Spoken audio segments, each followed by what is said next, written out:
My aha moment for search happened when someone with years of SEO SEM experience told me this: online search is fundamentally flawed.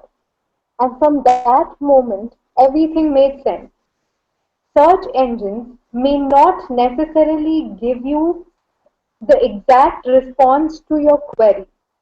However, search engines can only tell others what we train them to tell.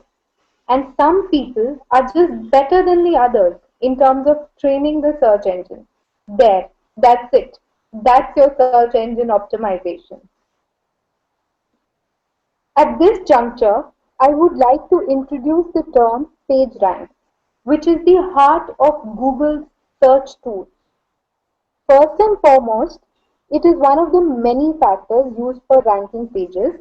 However, it is an important factor. But my suggestion is don't get too fixated on PageRank. Contrary to popular usage, PageRank is actually a single word and it is patented by Stanford. It is basically a score to determine the importance allocated to a web page by the search engine for a certain search term. It depends on two factors: qualitative, which refers to the relevance of the content on your page or the search query entered in the search bar; quantitative, PageRank considers all links to a web page as votes.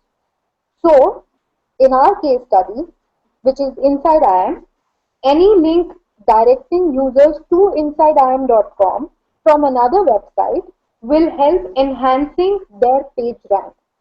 And if other website itself has a good page rank, then the weight attached to this vote will be stronger.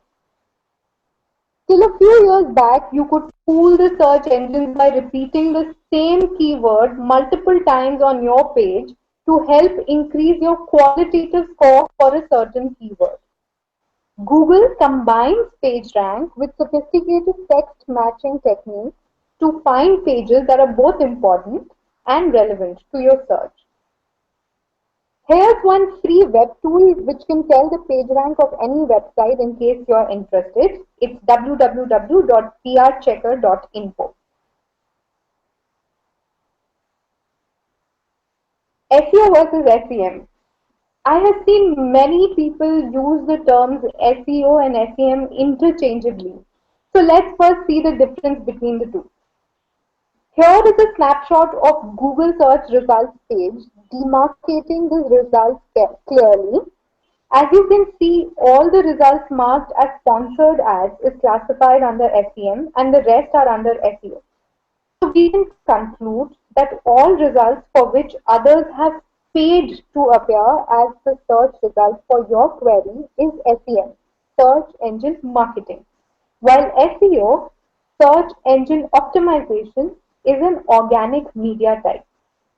The ads classified as SEM have appeared on Google by bidding on relevant keywords, while the organic ones have appeared due to code and content optimization.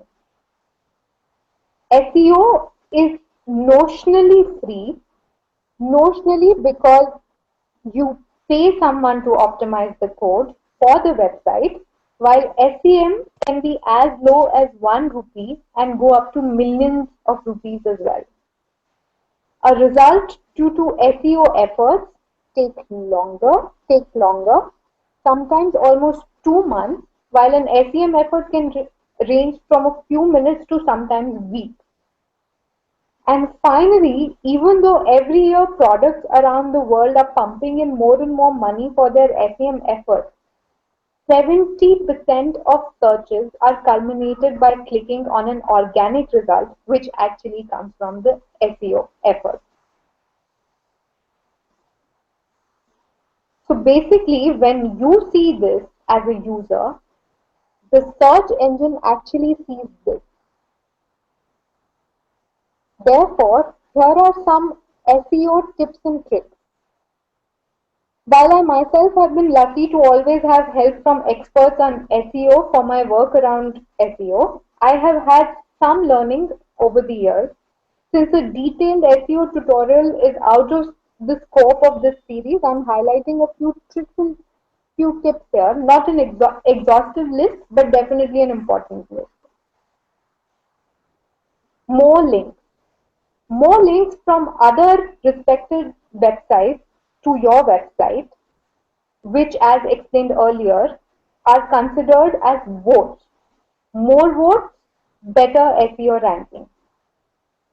Number two, metadata. Search engines can't read images, can't read videos, can't read animation. So they need informative text. Metadata is basically data about data. So you give your search engines plenty of reading material by giving them data about the data. For example, do not name your dog's picture NASC1234.jpg. Name it Garima's dog in the park. Then also provide a relevant description for the search engine. Number three, keywords. Do some keyword research as to what is the combination of words that people are most uh, that people are using, or that the words that are most popular for your domain, and then provide relevant information on the same on your website and use those word combinations generously. Number four, page titles. Use the keywords as part of your URLs, as part of your page titles, links, headings, images, and the description. And finally, updates. SEO is a continuous process. Study the preferences and shifts in your target customer's query patterns and implement the changes accordingly. We now come to SEM. For all practical purposes, SEO is a subset of SEM, that is search engine marketing. So we all know Google is not there for altruism.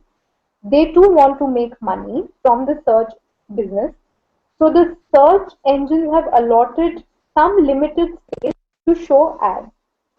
Since many advertisers would be competing to show their ads for the same keyword, Google has introduced a bidding system for the selection of these ads.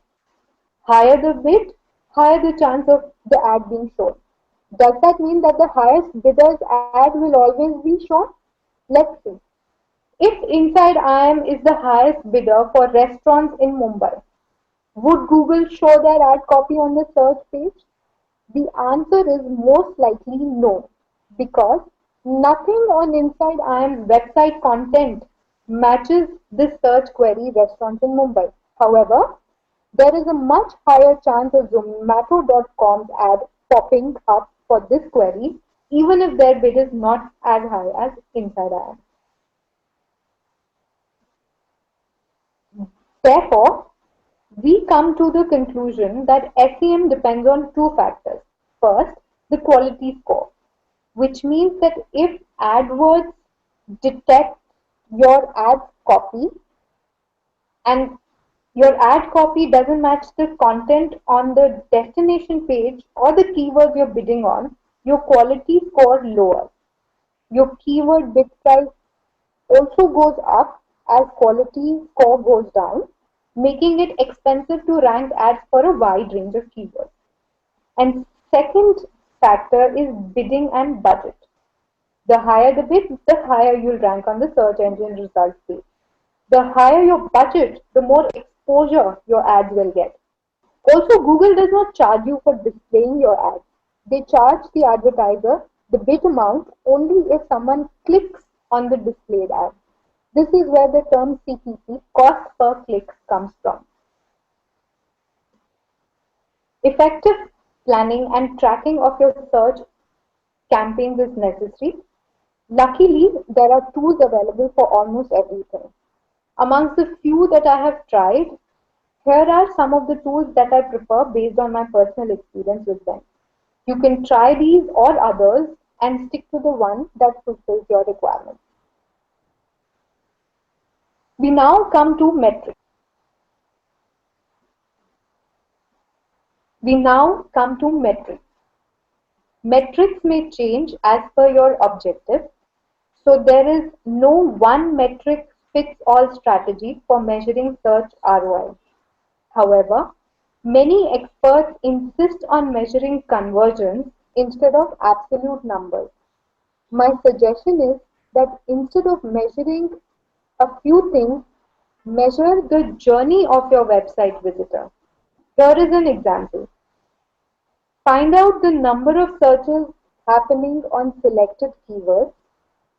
Out of all the searches on a particular keyword, how many times did your ad pop up in those searches? That is your number of impressions. How many times did someone click on your ad and landed on your page? This is measured by CTR or click-through rate, one of the most commonly used terms in search metrics. Out of everyone who landed on your page after clicking your ad, how many of those quickly exited after realizing what a blunder they've made? That's your bounce rate.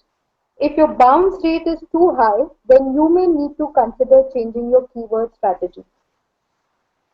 Out of those who stayed, the behavior of your website visitor will be governed by call to action on your landing page. If your landing page is asking users to fill up a form and leave their contact numbers, then your metric will be number of leads generated from the campaign. This is common for insurance sector. If the page is selling something, then how many of these clicks were converted to sales? If your website is information heavy and the objective is for more people to read and browse through, then your metric can be average time spent on the site or the dwell rate. This is especially relevant for news sites. If your site is offering a solution requiring multiple visits, then you can measure the number of returning users on your website. Again, the metric that you choose should tie with your objective and should be measured at each filter stage of the visitor journey, from search to the final solution on the website. In the case of Inside IIM, let us assume that one of their keywords is IIM admission. First of all, should their landing page for this keyword be their home page or that specific page on their website which talks about IIM admission? Well, I say that it should be the specific page relevant to the keyword. Hypothetically, let's assume there are 1000 searches happening on Google related to IIM admission. Out of these 1000, 500 times Inside IIM ad was flashed. Assuming a CTR of 2%, 10 people clicked on the ad and came to the site. Now, let us assume 2 out of the 10 people considered that the site was not relevant for them. So they exited the site within 5 seconds of landing on it. Therefore, the bounce rate is 20%. The objective of the search campaign for this website is to popularize the site, and since the site is information heavy, average time spent on the site by each visitor or the dwell rate is a good metric for the campaign. Also, number of page views by each visitor may also be considered. Assuming the CPC for this campaign is rupees 3, this means the total spend for the campaign was rupees 30, as we have realized 10 clicks from the campaign, and this has led to people spending 48 minutes on the website, assuming a dwell rate of 4.5 minutes per visitor, and a total of 28 page views. This data can then be used to further strengthen the campaign as well as the website content. That's all from my end on SEO SEM. Please share your feedback with us.